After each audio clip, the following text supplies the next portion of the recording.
Mr. Gillette, we're happy to hear from you. Thank you very much, Your Honor, and Your Honors, and may it please the Court. I am here to argue this morning that the District Court was lacking in jurisdiction when it civilly committed my client, Richard Savage, pursuant to the Adam Walsh Act, for two reasons. First, because Mr. Savage was, in fact, in the custody of the Attorney General, but he was not in the custody of the Bureau of Prisons. Secondly, because the District Court applied a federal law, the Adam Walsh Act, designed to protect the public from federal offenders who were sentenced in federal courts to federal sentences from Mr. Savage, who, for purposes this morning, was a state court prisoner sentenced by a state court into state time. Why do you draw a distinction between the custody of the Attorney General and the custody of the Bureau of Prisons? Thank you, Your Honor. Actually, I brought up here the government's brief, and I think the government does a fantastic job of explaining that. It cites to the D.C. Code, and in particular, I believe it's on page 11, it's Title 24, Section 20126. These are the people who are in the custody of the Attorney General. All prisoners convicted in the District of Columbia for any offense, including violations of the municipal regulations, ordinances, acts of Congress, and the nature of municipal regulations and ordinances, all of these are in the custody of the Attorney General. If those two custodies, that is BOP and the Attorney General, are concomitant, then Adam Walsh would be applicable to somebody who received a traffic ticket or a DWI, or even whose dog defecated on the street. Well, where do you suggest the Bureau of Prisons lies? I mean, under what department of the government does it lie? It's within the Department of Justice. That's exactly right, Your Honor. The Bureau of Prisons is answerable. And who's the head of the Department of Justice? The United States Attorney General.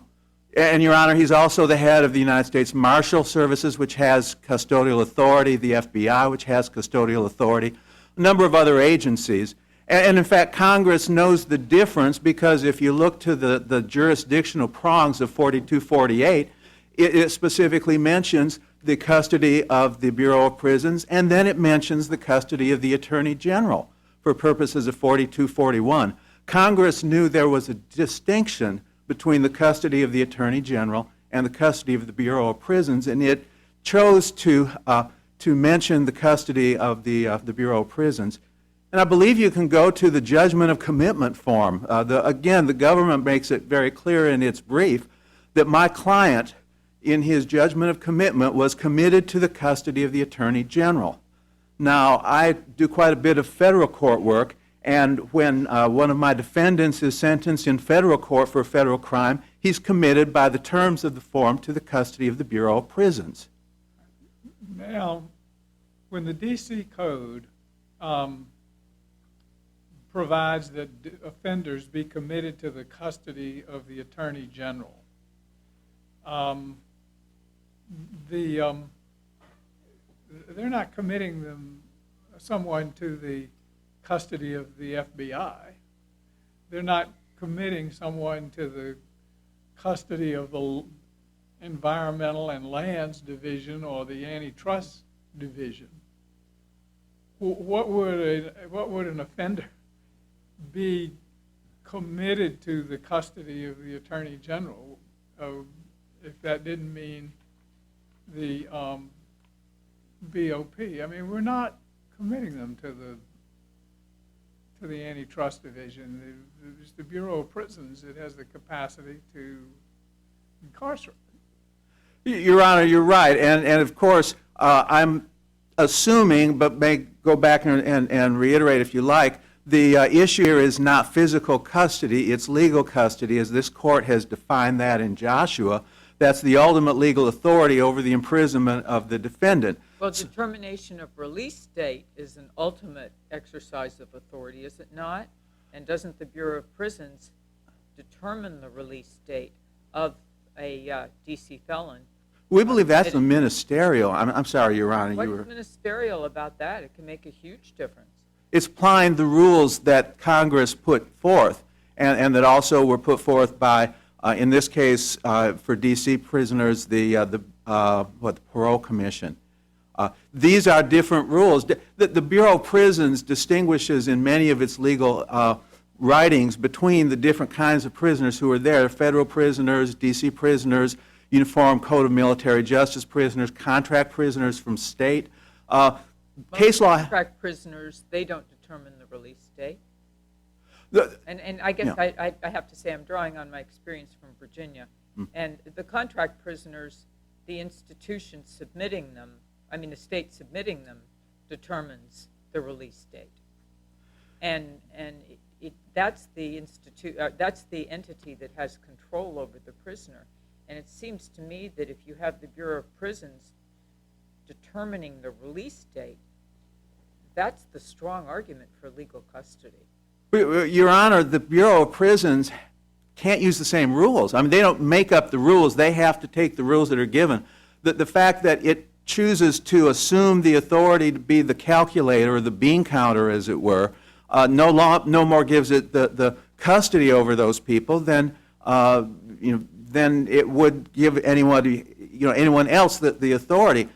Congress. They do a lot more than counting beans, though. They give credit for time served prior to sentencing. They give all sorts of different credits. And that's an exercise of discretion, isn't it?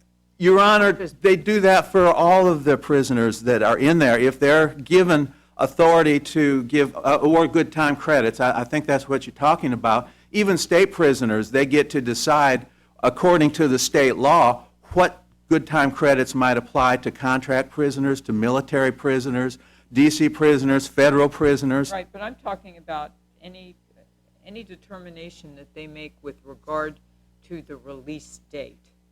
You're saying that that in the Joshua case, the Bureau of Prisons also determined his release date and not the military?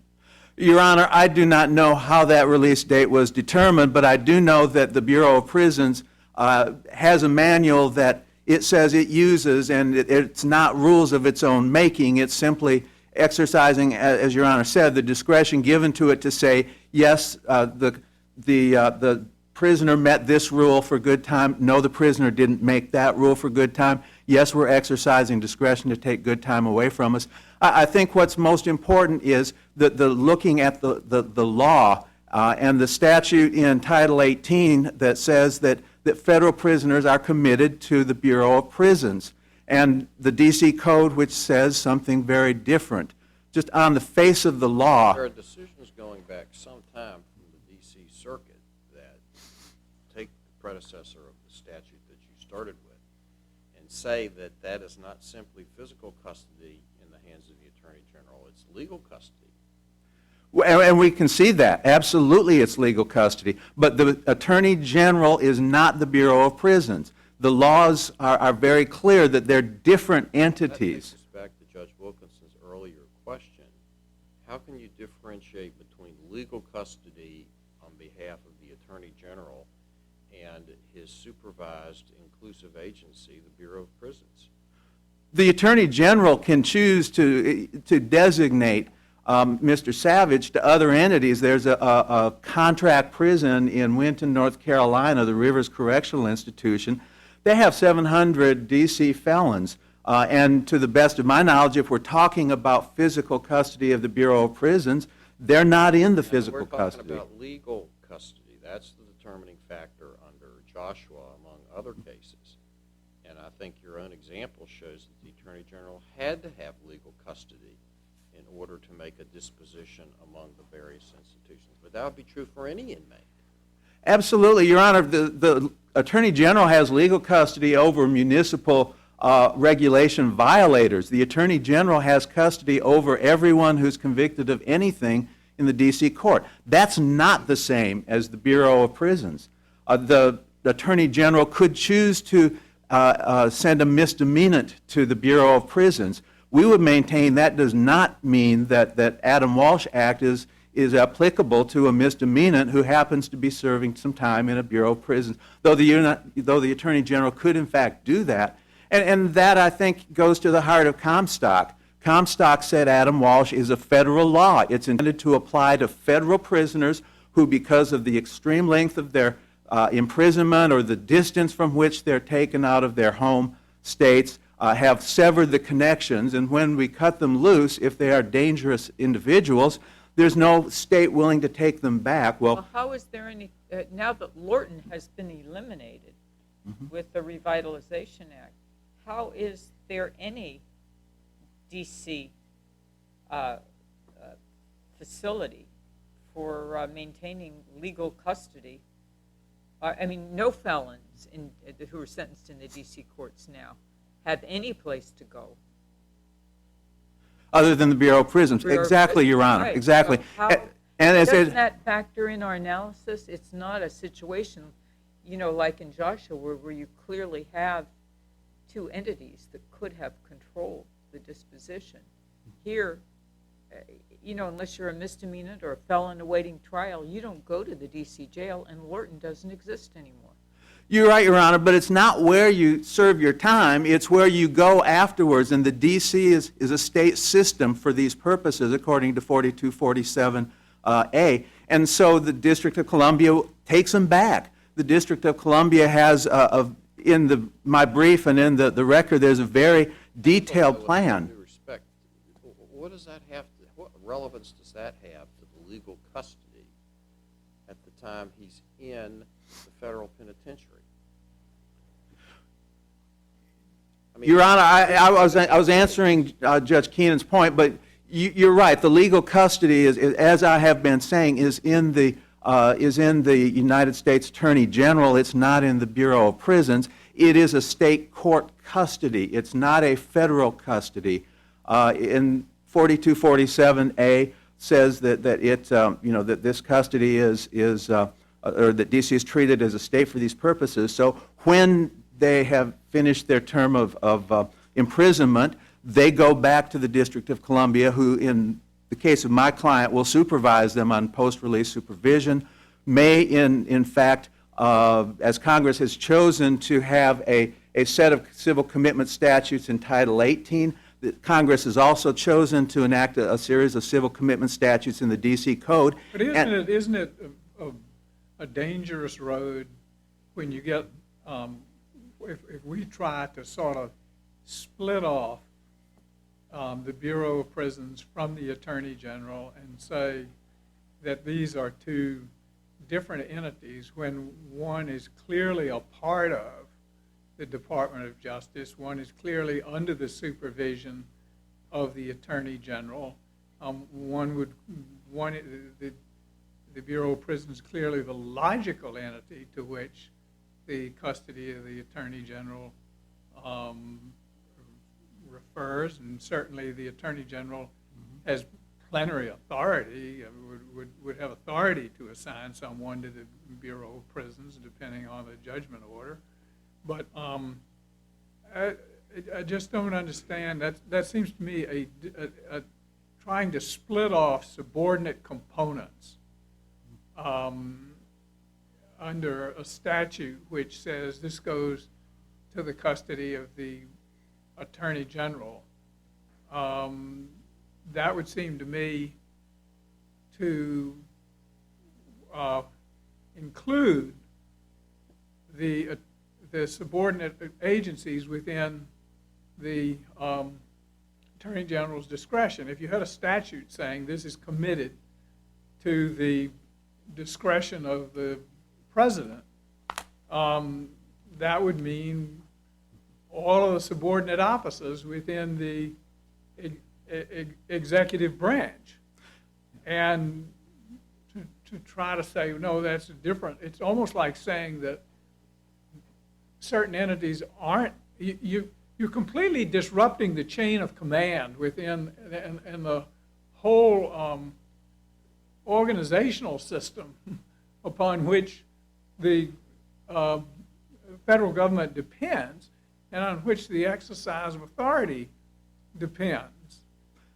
Your Honor, with all due respect, if I can call the attention of the court back to Joshua, this court's own summation of that looked at that kind of reasoning and said, well, that's not that's not appropriate here. But Joshua was mainly concerned with differentiating between systems of civilian and military justice. And I don't think that that kind of comparison is really at play here. I mean, it seemed to me that that was at the heart of Joshua, which was the differences between the military justice system and civilian courts. And, you know, that was very much at the heart of the opinion. And I just don't see that same element being at play in this case. Well, Your Honor, this court specifically said in Joshua that if you were to assume that the Bureau of Prisons was it would swallow up the custody of the Attorney General because Congress distinguished between the two. Congress said Bureau of Prisons as one prong of the jurisdictional element. A second jurisdictional element is the custody of the Attorney General for specific purposes. Okay, but what about 24101 in the language that says that the D.C. felons shall be designated by the Bureau of Prisons to a penal or correctional facility operated or contracted for by the Bureau of Prisons for such term of imprisonment? So it's not the Attorney General who is designating them, but it's the Bureau of Prisons who is designating them. And then if you drop down to paragraph B, you have, again, shall be transferred to the penal or correctional facility operated for by the Bureau of Prisons, and the Bureau of Prisons shall be responsible for custody, care, subsistence, education, treatment, and training. Custody, you're saying there means only physical custody. Yes, Your Honor. But if you look at A is talking about the Bureau of Prisons designating the prisoner to a particular penal or correctional facility. Now, isn't that designation an exercise of legal custody over the prisoner in a way that Section B, dealing with physical custody, is not?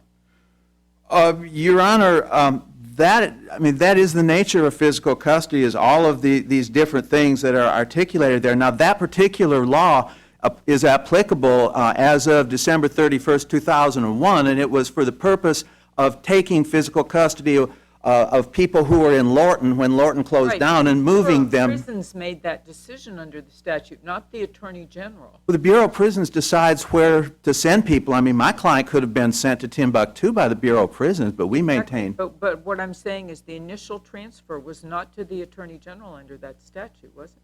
The initial designation was to the Bureau of Prisons because they were going to go to Bureau of Prison facilities, and the Bureau of Prisons. If the Attorney General, I don't mean to cut you off, but if the Attorney General was the legal custodian, wouldn't they have had to transfer to the Attorney General for further transfer to the Bureau of Prisons? I see that it looks like my time is done. May I answer that question? We believe that the Attorney General could have designated wherever the Bureau of Prisons put this prisoner, and again, this was before the time that my client was sentenced, the Attorney General could certainly pick them up and put them in the private facility in Rivers, North Carolina, could have put them in custody of whatever other kind of facility that the United States had access to. That was the nature of the custody that the Attorney General had pursuant to this law, and the Bureau of Prisons was merely the physical custodian who educated and fed and clothed and did all of the things administratively and by means of regulations that a physical custodian does. All right, thank you, sir. You've got some rebuttal time, too. Yes, Your Honor. Thank you.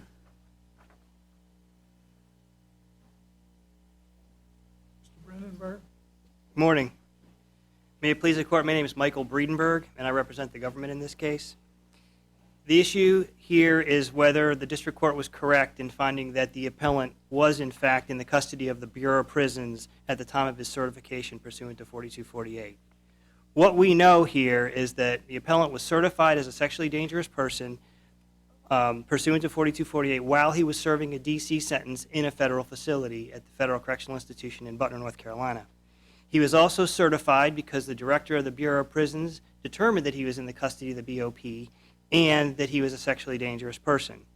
And we know from Fourth Circuit precedent in Joshua that the custody for purposes of 4248 is legal custody. And we also know that legal custody is essentially the ultimate legal authority over the person. We know that military prisoners and ICE detainees are not in legal custody of the BOP pursuant to 4248 because some other government entity maintained ultimate authority over them. In this particular case, however, for the reasons already discussed and the two D.C. statutes, it's clear that the ultimate legal authority over Mr. Savage was transferred to the Bureau of Prisons by D.C. law. The first is the 1940 statute, the place of imprisonment, which essentially commits all D.C. Code offenders to the custody of the Attorney General. That statute... Does it make a difference that the Adam Walsh Act in 4248 speaks about the Bureau of Prisons and the D.C. Code says committed to the custody of the Attorney General? Does it make a difference that the D.C. Code doesn't actually use the words Bureau of Prisons? Well, the D.C. Code does use Bureau of Prisons in that second statute. In the Revitalization Act in 1997, when the D.C.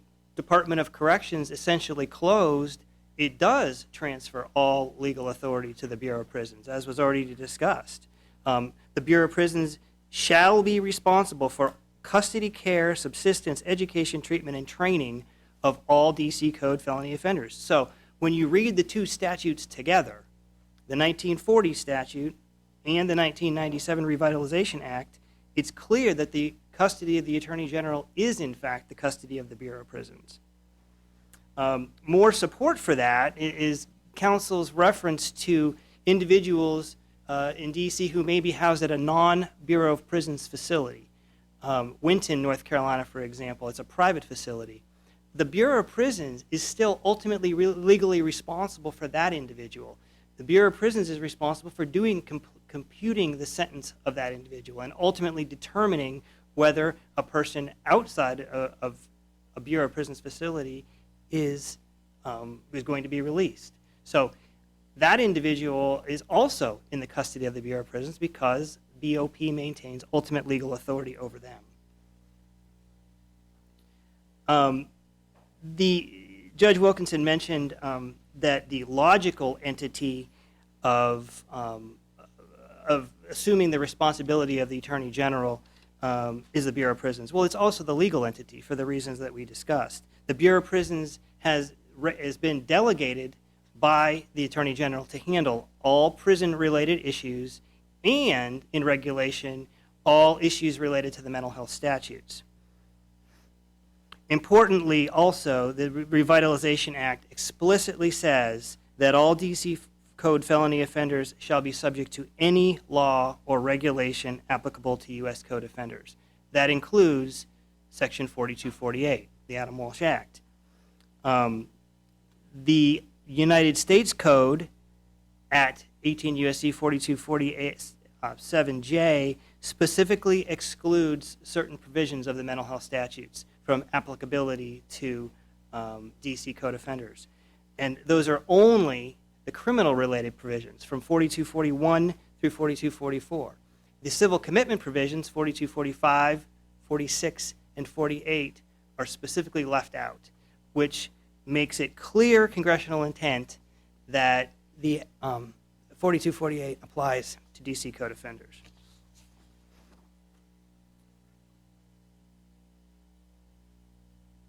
So you think that any linguistic discrepancy is resolved by the 1997 Revitalization Act, or? To the extent that there is a discrepancy, it's the government's position that the Revitalization Act transferred any questionable authority to the Bureau of Prisons with regard to prison-related issues. But I'm just saying that if,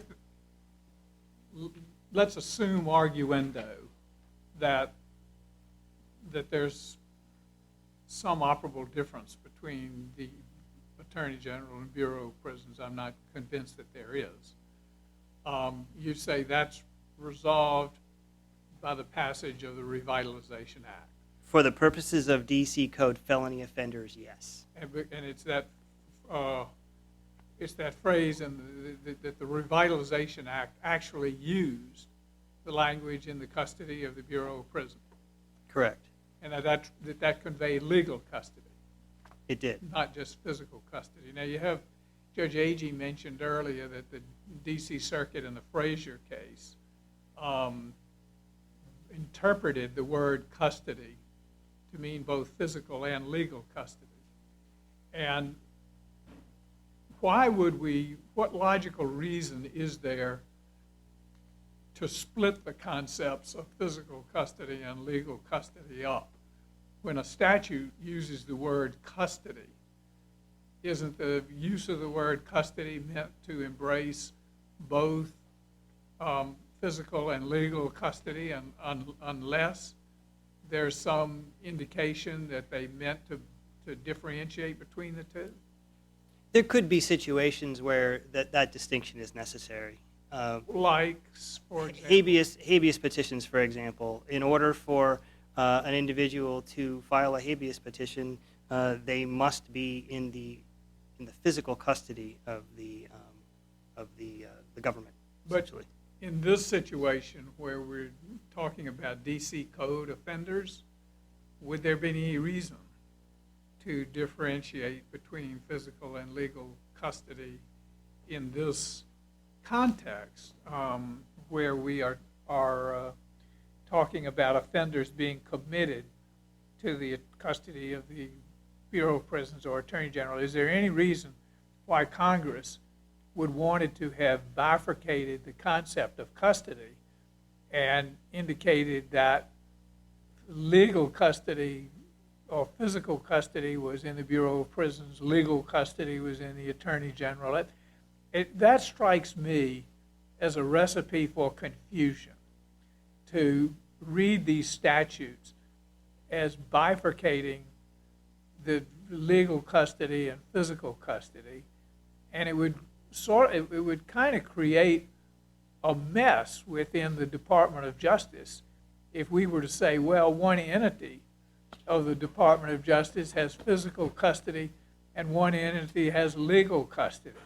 I mean, you have to have this match up with the way in which the federal government is organized. And the ultimate authority here, is, I'm not comfortable with trying to split up.